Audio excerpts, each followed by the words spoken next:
എന്താണ് പശ്ചിമ അസ്വസ്ഥത?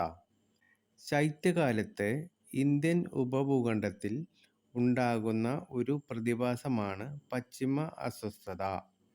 അതായത് ശൈത്യകാലത്ത് മെഡിറ്ററേനിയൻ കടലിനു മുകളിൽ രൂപം കൊള്ളുന്ന ശക്തമായ ന്യൂനമർദം ട്രോപ്പോസ്ഫിയറിന് മുകളിലൂടെ വീശുന്ന അതിശക്തമായ വായുപ്രവാഹങ്ങളായ ജെറ്റ് പ്രവാഹങ്ങളുടെ സഹായത്താൽ കിഴക്കോട്ട് സഞ്ചരിച്ച് പാകിസ്താനിലെ സുലൈമാൻ പർവ്വത ചുരങ്ങളിലൂടെ ഇന്ത്യയിലെത്തുന്നു.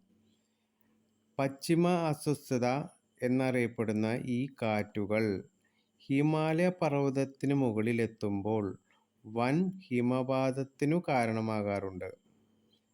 ഉത്തര മഹാസമതലങ്ങളിൽ, പ്രത്യേകിച്ച് പഞ്ചാബിൽ ശൈത്യകാല മഴയ്ക്ക് പശ്ചിമ അസ്വസ്ഥത കാരണമാകാറുണ്ട്.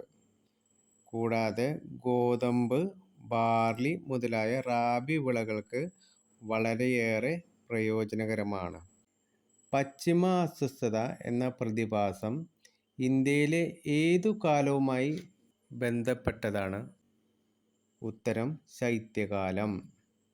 ശൈത്യകാലത്ത് ഉത്തര മഹാസമതലത്തിലെ റാബി വിളകൾക്ക് പ്രയോജനകരമായ മഴയ്ക്കു കാരണം പശ്ചിമ അസ്വസ്ഥതയാണ്.